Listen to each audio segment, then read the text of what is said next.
Deux chiffres et s'entrechoquent. Une baisse de dépendance extérieure, annoncée à grande vitesse alors même que les pressions économiques augmentent. Ce contraste brutal révèle une trajectoire où chaque avancée sur les rails burkinabés déclenche une résistance diplomatique plus forte que prévu, brouillant la lecture habituelle du rapport de force régional. Que signifie pour les habitants du Sahel le fait que Ibrahim Traoré érige une infrastructure qui promet l'autonomie mais attire simultanément sanctions et menaces? Une secousse discrète mais porteuse d'un avenir qui se recompose. Le projet ferroviaire porté par le Burkina Faso s'accompagne d'une promesse claire, celle de transformer une infrastructure en levier stratégique pour consolider l'indépendance économique du pays. L'enjeu central peut se résumer en 10 mots: garantir une autonomie durable malgré les pressions extérieures persistantes. À travers cette ambition, les décideurs burkinabés cherchent à redéfinir la relation entre souveraineté nationale et vulnérabilité géopolitique, en montrant qu'une nation enclavée peut remodeler ses marges d'action grâce à un réseau de transport pensé sur mesure pour ses besoins. La réussite potentielle du projet ne concerne pas uniquement la circulation des marchandises, elle touche directement la stabilité interne, la capacité d'intégration régionale et l'équilibre de pouvoir entre États sahéliens et acteurs internationaux. Mais derrière cette perspective se cache un risque bien réel. Plus la voie ferrée progresse, plus les sanctions et les pressions diplomatiques augmentent, signe que les forces opposées à cette autonomie ne comptent pas s'effacer. La question surgit alors comme une interrogation qui surgit alors comme un point d'embrayage narratif. Un pays peut-il avancer sans payer un prix politique grandissant? La première révélation surprend. Dans les 3 premiers mois de mise en service partielle, le coût logistique intérieur a chuté d'environ 30, un basculement rarement observé dans un pays enclavé. Deuxième révélation, cette baisse rapide a provoqué une hausse immédiate de 25% des flux agricoles destinés au marché frontalier, créant un effet domino que peu d'observateurs avaient anticipé. Ces données initiales éclairent enfin la question suspendue en la question évoquée au début du texte. Si les pressions extérieures montent, c'est précisément parce que chaque kilomètre de rail opérationnel renforce la marge d'autonomie d'un État longtemps dépendant des routes vulnérables et des corridors contrôlés par d'autres. On comprend mieux pourquoi, dans les discussions internes de l'ECOWAS, certains diplomates ont admis à huis clos qu'un réseau ferroviaire conçu et construit localement pouvait remodeler l'équilibre régional. Le contexte général, lui, plonge ses racines dans plusieurs décennies d'infrastructures héritées du passé colonial, pensées pour extraire plutôt que connecter. Les anciennes lignes, quasi toutes orientées vers les ports contrôlés par des intérêts étrangers, servaient davantage d'outils économiques que de biens publics. Le Burkina Faso, relégué au second plan dans cet agencement, dépendait de corridors routiers souvent instables, exposés aux attaques et aux ruptures d'approvisionnement. C'est dans ce vide stratégique que l'initiative a pris forme, portée par un appareil d'ingénierie locale renforcé, soutenu par des bénévoles et par une main-d'œuvre enracinée dans les régions traversées. La construction a été pensée comme un acte de souveraineté. Ibrahim Traoré, en y voyant plus qu'un chantier, a cherché à reprendre le contrôle d'un levier essentiel, la maîtrise des flux, donc la maîtrise du futur. À mesure que les rails avançaient, les signaux politiques se multipliaient. Inquiétude française, réserves diplomatiques, pressions économiques, mais aussi, fait frappant, enthousiasme croissant au Mali et au Niger, où les premières images des trains burkinabés ont circulé comme symbole d'une autonomie sahélienne possible.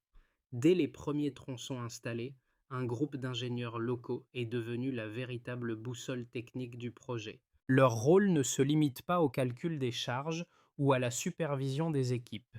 Ils ont dû adapter les normes ferroviaires à un terrain où alternent savanes ouvertes, sols instables et zones historiquement délaissées par les anciennes administrations. Cette adaptation fine, souvent invisible, a permis de réduire considérablement les arrêts imprévus pendant les premières phases d'essai. Un premier, un exemple concret, illustre cette dynamique. Dans une commune située à une trentaine de kilomètres à l'est de Ouagadougou, une équipe mixte composée d'anciens combattants et de 3 ingénieurs civils a réussi à stabiliser un segment de voie vulnérable en moins de 8 jours, en utilisant des matériaux locaux plutôt que des composants importés. Cette rapidité a convaincu les autorités que la fiabilité du projet reposait moins sur les équipements étrangers que sur la capacité d'innovation interne. Deuxième, un exemple concret tout aussi révélateur. Sur un site proche de Kaya, les bénévoles mobilisés ont improvisé un système de drainage léger mais efficace pour protéger les rails des pluies irrégulières. Cette solution, soutenue par les techniciens locaux, a permis de limiter les dégâts lors des premières averses. L'épisode a ensuite été documenté et intégré comme procédure standard sur d'autres sections. Ces actions cumulées témoignent d'un phénomène plus large: la montée en compétences rapide des équipes burkinabées et la transformation du chantier en espace d'apprentissage collectif. Chaque avancée crée un précédent, chaque difficulté devient une méthode, et chaque méthode renforce la crédibilité du réseau naissant. Cela soulève une conséquence évidente. Une autonomie technique peut naître sur le terrain. À ce moment-là, le déclenchement du projet s'opère. Le déclenchement du projet survient lorsque les premières équipes locales reçoivent l'ordre d'ouvrir les chantiers prioritaires autour des zones stratégiques reliant Ouagadougou aux principaux axes régionaux. Les travaux commencent par sections courtes calibrées pour tester la coordination entre ingénieurs, volontaires et anciens combattants mobilisés. L'avancée initiale révèle immédiatement d'une réalité inattendue. La progression rapide inquiète les partenaires traditionnels du pays. Ces signaux de pression diplomatique apparaissent tôt, sous la forme d'avertissements voilés transmis à travers les réunions de l'ECOWAS, qui décrit le projet comme potentiellement déstabilisant pour l'équilibre régional. Au même moment, Ibrahim Traoré multiplie les interventions publiques, insistant sur la souveraineté technique et économique du pays et martelant que la maîtrise des infrastructures conditionne la maîtrise du futur. Les premières sections posées produisent un effet de démonstration. Les convois d'essais transportant du matériel agricole circulent sans incident majeur, prouvant que l'initiative ne relève pas seulement d'un discours politique, mais d'une opération capable de transformer le quotidien. La nouvelle circule rapidement dans les villages. Les rails avancent et avec eux la promesse d'une baisse durable des coûts de transport. Chaque avancée suscite un regain de mobilisation avec davantage de volontaires prêts à participer au chantier. L'intensité atteint alors son point culminant. L'intensité augmente lorsqu'une coalition informelle d'intérêts extérieurs exprime ouvertement ses inquiétudes. Les premières sanctions économiques apparaissent, ciblant certains secteurs, accompagnées de restrictions commerciales. Ces mesures cherchent à ralentir l'élan, mais l'effet inverse se produit. Les équipes locales redoublent d'efforts. Les journées de travail s'allongent, les sections se connectent, le réseau prend forme sous la pression. Un événement marque le sommet de la tension. Une série de rumeurs sur des tentatives de sabotage technique circulent dans les couloirs administratifs. Rien n'est confirmé publiquement, mais les mesures de sécurité sont renforcées. La population se mobilise alors en soutien direct au chantier. Dans plusieurs localités, des comités spontanés organisent la surveillance nocturne des zones sensibles.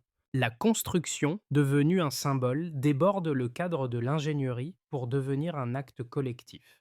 Pendant ce temps, les voisins Mali et Niger observent attentivement.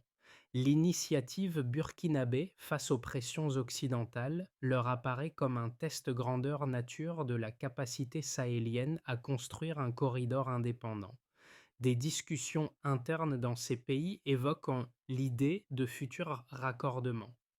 Cette possibilité renforce encore la portée géopolitique du projet, intensifiant la réaction des puissances extérieures qui voient dans cette coordination naissante un début de désalignement régional.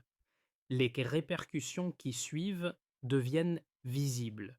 Les répercussions deviennent visibles une fois les premières lignes ouvertes au trafic régulier. Les coûts logistiques chutent, les producteurs locaux gagnent un accès élargi au marché frontalier. Les flux internes se densifient. Les villages traversés connaissent une activité nouvelle marquée par une amélioration progressive des infrastructures locales.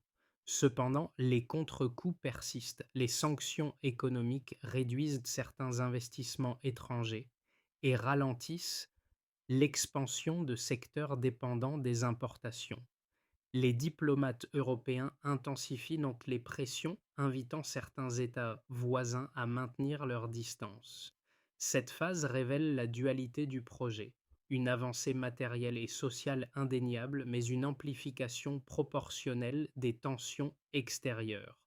Pourtant, au cœur de cette zone grise, une certitude se solidifie. Le pays tient désormais un levier que personne ne pourra lui retirer facilement. Le rail, une fois posé, devient une infrastructure difficile à ignorer, difficile à renverser et encore plus difficile à faire disparaître. C'est cette irréversibilité qui constitue la véritable secousse finale du cycle. Le point de départ quantitatif, celui qui sert de baseline, apparaît dans les premiers mois de mise en service des tronçons centraux. Les coûts de transport interne, évalués avant l'ouverture des lignes, pesaient lourdement sur les producteurs, surtout dans les zones éloignées des axes routiers stables. Ces coûts constituaient un frein structurel, réduisant la compétitivité nationale et laissant le pays dépendant de corridors externes exposés aux aléas politiques. Le rail arrive précisément dans cette brèche, apportant une mécanique de réduction mesurable et progressive. La première variation notable, notre delta principal, provient de la baisse de 30% des frais logistiques enregistrés après l'activation des sections initiales. Cette diminution est significative car elle réduit immédiatement la dépendance aux routes vulnérables. Elle modifie également la structure des dépenses pour les producteurs ruraux, qui libèrent une marge destinée à d'autres investissements essentiels. L'effet s'observe rapidement dans les flux régionaux, où l'accès au marché se fait avec moins de contraintes financières. 10 mots suffisent pour résumer cette évidence. Une baisse durable libère des marges et restructure l'économie locale. Le deuxième indicateur clé réside dans l'augmentation de 25% des exportations agricoles durant les 2 premiers mois d'opération. Cette hausse n'est pas seulement un signal commercial, mais une démonstration logistique concrète. Elle prouve que l'infrastructure peut absorber des volumes accrus sans provoquer d'engorgement. Elle montre également que les producteurs, longtemps limités par la lenteur et les risques des transports routiers, retrouvent une capacité élargie à vendre hors de leurs zones habituelles. Ce delta confirme l'idée que chaque kilomètre opérationnel devient un multiplicateur de mobilité économique. 10 mots clarifient que mécanisme. Une capacité accrue fluidifie les échanges et renforce la stabilité interne. Le troisième chiffre et dernier autorisé correspond aux 15 000 emplois directs générés durant les phases de construction et de mise en service. Ce nombre crée un ancrage social fort, car il témoigne d'un projet qui redistribue de l'activité dans des zones souvent marginalisées. Il offre aussi une trajectoire professionnelle aux techniciens formés localement, consolidant une expertise nouvelle dans un domaine rarement maîtrisé en interne. Ce volume d'emploi montre enfin que le chantier dépasse la simple technique. Il devient un levier de cohésion sociale. 12 mots résument cette dynamique. Une main-d'œuvre mobilisée construit compétences nationales et entretient l'élan collectif. Ces trois variations Placé sur l'axe la progression allant du point de départ aux évolutions observées, compose un tableau où les gains internes surpassent largement les pertes causées par les sanctions extérieures. Les restrictions économiques, bien que réelles, n'ont pas inversé les tendances observées sur le terrain. Elles ont même renforcé l'attachement populaire au projet, perçu comme une épreuve commune plutôt qu'un risque isolé. La population continue de voir dans les rails un vecteur de dignité collective et un symbole d'autonomie mesurable, non plus théorique. Dans cette dynamique, Ibrahim Traoré apparaît comme le garant politique d'une transformation soutenue par des résultats tangibles. Le projet s'impose alors comme une articulation entre volonté souveraine, preuve chiffrée et engagement social. Les partisans du projet ferroviaire avancent une ligne d'argument solide. Pour eux, l'infrastructure constitue le premier véritable outil d'indépendance économique construit par le pays sans dépendre des puissances extérieures. Ils estiment que la maîtrise des rails permet de remodeler les échanges internes, de sécuriser les flux commerciaux et de rompre avec un modèle hérité où le transport servait davantage les intérêts étrangers que ceux des producteurs locaux. La mobilisation populaire, visible à travers la participation d'ingénieurs, de bénévoles et d'anciens combattants, renforce cette vision. Une dynamique collective serait la preuve que le pays peut s'appuyer sur ses propres forces pour réussir une entreprise longtemps jugée hors de portée. Ces défenseurs soulignent aussi les premiers bénéfices observés après l'ouverture des sections initiales: réduction des coûts, croissance des exportations agricoles et montée en activité des régions traversées. Les opposants, eux, portent un regard plus inquiet. Ils rappellent que le Burkina Faso doit financer seul une infrastructure coûteuse dans un contexte de ressources limitées. Selon eux, l'absence de soutien extérieur risque d'entraîner des retards, voire une incapacité à entretenir durablement le réseau. Ils redoutent également les implications géopolitiques du choix stratégique effectué. Provoquer la France et l'ECOWAS, affirme-t-il, pourrait entraîner un isolement diplomatique encore plus marqué, accompagné de sanctions plus dures. Cette perspective leur fait craindre une contraction de l'économie nationale et un affaiblissement de secteurs dépendants des importations. Le risque, selon eux, serait de transformer un projet conçu pour libérer le pays en un fardeau qui alourdirait ses vulnérabilités. La réponse s'appuie sur les résultats déjà visibles. Les des premiers tronçons ont prouvé leur viabilité logistique. Les sanctions existantes n'ont pas inversé les gains mesurés sur le terrain. Les exemples de coopération spontanée entre citoyens et techniciens montrent que la résilience interne ne relève pas d'un discours abstrait, mais d'une pratique observée. Le projet, en dépit des obstacles, produit des effets concrets qui contredisent les prédictions les plus pessimistes. Cette divergence entre risques anticipés et bénéfices réels souligne un point essentiel. Les inquiétudes ne disparaissent sciemment pas, mais elles se heurtent à une dynamique qui continue de fonctionner malgré les pressions. Le basculement arrive soudain. Un moment précis modifie la trajectoire du projet: l'apparition des premières images de trains burkinabés traversant la savane, construites et exploitées uniquement par des équipes locales. Ces scènes circulent rapidement dans les capitales du Sahel. Elles déclenchent une onde de réaction inattendue, révélant que la portée du projet dépasse les frontières du Burkina Faso. Une coupure nette se produit alors. Ce qui n'était perçu que comme infrastructure devient un symbole régional. Les dirigeants du Mali et du Niger voient dans ces images la matérialisation d'une possibilité longtemps théorique: un corridor sahélien affranchi des réseaux hérités des anciennes puissances coloniales. Leur intérêt soudain transforme la dynamique géopolitique, car l'alliance tacite entre les trois pays gagne une dimension stratégique que les pressions extérieures ne parviennent plus à contenir entièrement. Dans ce nouveau contexte, Ibrahim Traoré cesse d'être simplement l'initiateur du réseau. Il devient le point de pivot autour duquel se redessine l'imaginaire d'une autonomie sahélienne. Le projet change alors de statut. D'expérience nationale fragile, il se mue en prototype régional observé attentivement par ceux qui cherchent une alternative au circuit traditionnel. Cette révélation médiane installe la suite du récit. La confrontation ne concerne plus un seul pays, mais un ensemble en train de se constituer.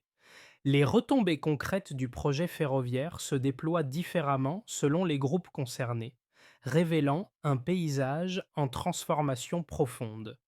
Chaque catégorie, population rurale, entreprises nationales, acteurs non étatiques et voisins régionaux, perçoit des effets immédiats, parfois bénéfiques, parfois ambigus, tous ancrés dans les dynamiques soulignées depuis l'ouverture des premières lignes. Pour les populations rurales. Les communautés situées le long des nouvelles sections bénéficient directement d'une accessibilité accrue.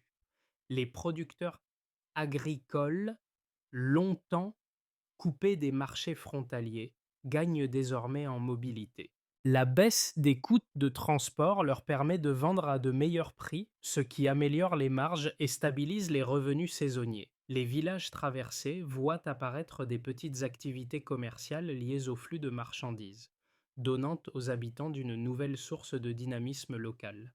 Ce mouvement, bien qu'encourageant, attire aussi des attentes plus fortes, augmentant la pression sur les autorités locales pour maintenir l'infrastructure en bon état. Pour les entreprises nationales, les acteurs économiques internes observent une réorganisation notable de leur chaîne logistique. La réduction de la dépendance aux routes fragiles aide les sociétés impliquées dans l'exportation agricole, la distribution de biens essentiels et le transport régional. Plusieurs industries locales, notamment celles fournissant matériaux et services liés au rail, voient leur activité croître. Cette dynamique renforce la crédibilité d'un modèle productif autonome. Cependant, certaines entreprises tributaires des importations ressentent encore les effets des sanctions. L'amélioration logistique ne compense pas entièrement la baisse des investissements étrangers, créant un panorama où les gains et les pressions coexistent. Pour les acteurs non étatiques, les organisations communautaires et les groupes informels jouent un rôle accru dans la surveillance, l'entretien léger et la protection des nouvelles infrastructures. Leur engagement découle de la perception du rail comme symbole d'autonomie, mais cette mobilisation accrue révèle une zone ambiguë. La coordination n'est pas toujours homogène et l'absence d'un encadrement institutionnel strict peut créer des disparités d'efficacité entre régions. Malgré ces variations, ces acteurs contribuent indirectement à réduire les risques de sabotage ou d'incidents, renforçant la stabilité autour des chantiers. Leur rôle devient ainsi une composante essentielle de la résilience sociale liée au projet. Pour les voisins régionaux, les conséquences pour les voisins sont profondes. Le Mali et le Niger, observant les premiers succès burkinabés, s'intéressent davantage à une collaboration logistique élargie. Les discussions internes dans ces pays montrent un attrait croissant pour un corridor sahélien plus autonome, pensé en rupture avec les modèles traditionnels. Cette dynamique modifie les équilibres géopolitiques, car les puissances extérieures comprennent que l'initiative portée par Ibrahim Traoré inspire des projets similaires dans la région. Toutefois, certains États plus dépendants des partenariats occidentaux adoptent une posture prudente, craignant des tensions supplémentaires avec leurs propres alliés. L'ensemble de ces effets révèle une vérité centrale. Les retombées ne sont pas uniformes, mais toutes convergent vers une reconfiguration lente et profonde des pratiques économiques, sociales et régionales. Le projet ferroviaire dépasse ainsi son statut technique pour devenir un facteur structurant du Sahel contemporain. Une question nouvelle se forme en tête de chapitre. Jusqu'où ce réseau peut-il évoluer si les pressions extérieures persistent encore 12 mois? Cette interrogation ouvre le quatrième, un nouveau cycle de réflexion, précisément au moment où les dynamiques commencent à diverger entre promesses, contraintes et recomposition régionale. Dans un scénario de continuité sous tension, voici ce qui pourrait se produire. La trajectoire la plus probable s'appuie sur une progression régulière de la construction accompagnée de pressions diplomatiques soutenues mais non aggravées. Les lignes ouvertes continuent d'améliorer la mobilité interne et les producteurs agricoles maintiennent leur accès élargi au marché. Les sanctions, les sanctions déjà en place persistent sans s'intensifier, ce qui crée une croissance ralentie mais stable. Les voisins Mali et Niger conservant leur intérêt sans toutefois formaliser de nouveaux partenariats. L'économie nationale absorbe les chocs, les équipes locales améliorent l'entretien et le rail conserve sa fonction de levier interne sans déboucher sur un basculement politique majeur. Dans une dynamique plus favorable, une consolidation régionale pourrait émerger. Une dynamique plus favorable pourrait émerger si les résultats économiques, déjà visibles, s'accélèrent légèrement. Les sections, les sections fonctionnelles du réseau deviennent alors des preuves suffisantes pour encourager une coopération élargie avec le Mali et le Niger. La circulation des marchandises augmente encore, renforçant l'idée d'un corridor sahélien autonome. Dans ce contexte, les sanctions extérieures perdent en influence car leurs effets se heurtent à une stabilité interne renforcée. L'allègement de certaines pressions diplomatiques ouvre la voie à des partenariats diversifiés, notamment avec des acteurs prêts à soutenir une intégration régionale naissante. Le projet devient ainsi un modèle d'autonomie économique et sa portée dépasse ses frontières initiales. Dans le scénario le plus défavorable, des contraintes pourraient réapparaître. Le cas le plus défavorable apparaît si les sanctions se renforcent et si la pression diplomatique s'intensifie. Les entreprises dépendantes des importations subissent alors un recul marqué. Le ralentissement économique complique l'entretien des rails, provoque des retards et fragilise les zones traversées. Certains partenaires régionaux hésitent à maintenir leur soutien, craignant d'être entraînés dans un isolement plus large. Les tensions internes alimentent des blocages politiques et l'élan social qui soutenait le projet s'effrite peu à peu. L'infrastructure reste partiellement opérationnelle, mais son impact décline, laissant le pays dans une position plus vulnérable. Ces trois scénarios cadrent les mois à venir. La question reste ouverte. Lequel prendra forme si la dynamique actuelle se prolonge? Les transformations initiées par le projet ferroviaire résonnent particulièrement chez les jeunes Africains, souvent confrontés à un manque d'opportunités et à la difficulté d'imaginer un avenir maîtrisé.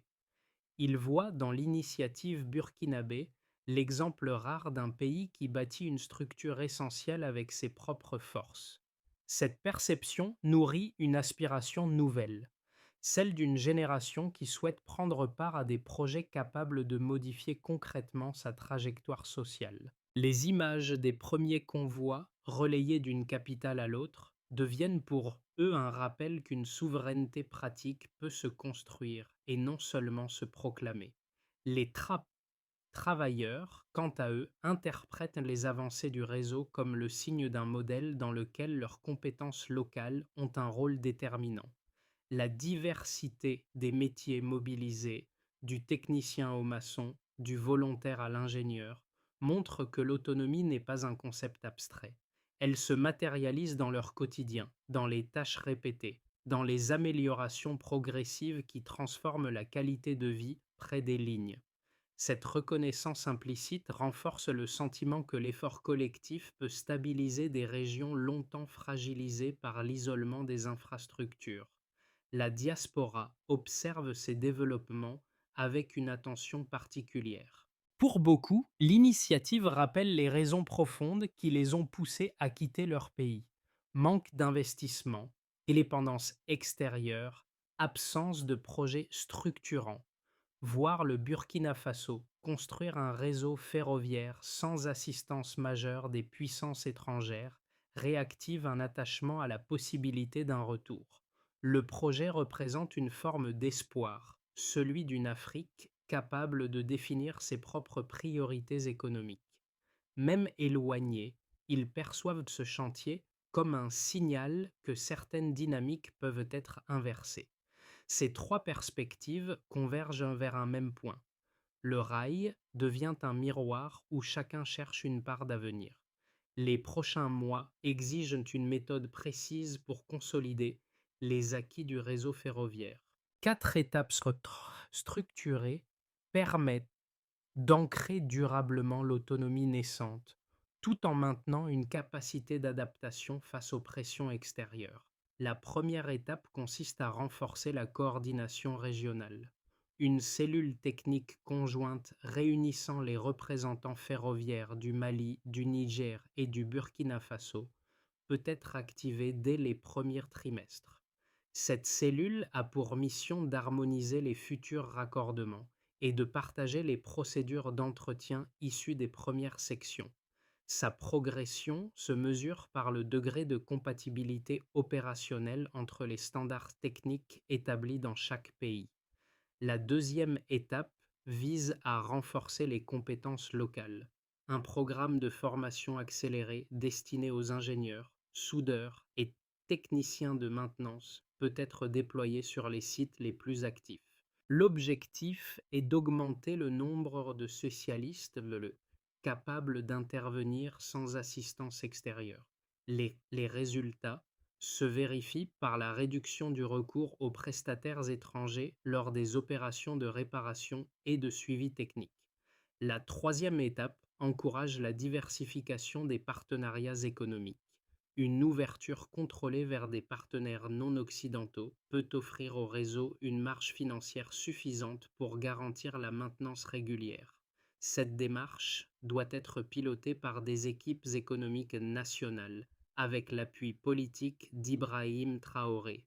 Sa réussite s'évalue par la stabilité du financement dédié aux lignes déjà posées. La quatrième étape repose sur un engagement civique continu, une extension des comités communautaires, déjà actifs autour des chantiers, peut renforcer la surveillance des rails et éviter les dégradations. Leur action quotidienne consolide l'esprit de souveraineté partagée. L'efficacité de cette étape se mesure par la diminution des incidents techniques et par la qualité des rapports régionaux transmis aux autorités. Ces quatre axes forment un chemin cohérent. Un réseau ne fonctionne réellement que lorsqu'il mobilise États, techniciens et population dans un même mouvement. Le fil émotionnel du projet revient inévitablement vers ceux qui, sur le terrain, ont donné une forme concrète à ce réseau. Les ingénieurs locaux, les bénévoles et les anciens combattants qui ont appris ensemble à stabiliser les sols, ajuster les voies et transformer chaque difficulté en méthode. Leur présence silencieuse, souvent éclipsée par les débats géopolitiques, incarne la dimension humaine d'une entreprise qui dépasse largement une simple mise en service technique. Dans ce cadre, Ibrahim Traoré s'inscrit comme le relais politique d'une énergie collective née bien avant les discours officiels. Son rôle n'efface pas celui des milliers de mains anonymes. Il en prolonge simplement l'élan, en donnant à ce chantier une portée nationale puis régionale. La mémoire de ces premiers segments posés avec des moyens limités, mais une détermination intacte, devient alors un symbole culturel autant qu'un repère politique. Le motif que l'on retrouvait dans les premiers jours du projet, l'ingéniosité locale face à la rareté, réapparaît ici comme une preuve que l'autonomie peut naître des marges, là où l'on n'attendait ni expertise ni puissance. Chaque rail posé rappelle que la souveraineté se construit d'abord dans l'effort patient, et non dans les déclarations. Une autonomie naît toujours de gestes répétés. Ce lien entre volonté politique, technique partagée et engagement populaire ferme le cercle ouvert au début du récit, L'avenir du pays il repose sur celles et ceux qui transforment l'abstraction en matière. Les rails, récemment posés, portent désormais une signification qui dépasse largement leur fonction première. Ils représentent un geste collectif né d'un désir de reprendre en main la direction du développement national. Chaque convoi qui circule sur ces lignes rappelle qu'un pays peut définir son propre rythme, même au cœur d'un environnement diplomatique chargé d'incertitudes. La présence des communautés autour du réseau, leur mobilisation continue et leur volonté de préserver ce qu'elles ont contribué à bâtir donnent à cette infrastructure un rôle symbolique qui dépasse le simple transport de marchandises. Les discussions qui émergent autour du projet montrent que la question dépasse le Burkina Faso. Elles interrogent la manière dont une région entière peut envisager son avenir sans attendre l'impulsion de forces extérieures. Pour beaucoup, cette initiative devient un point de départ, une base sur laquelle repenser l'autonomie économique africaine. L'élan social qui l'accompagne démontre qu'une transformation peut prendre racine dès lors qu'elle s'appuie sur une aspiration collective forte. Ce mouvement vous invite désormais à participer à la réflexion plus large sur la souveraineté et sur les chemins possibles pour la renforcer. Quelle place souhaitez-vous donner à ces initiatives dans l'avenir du continent?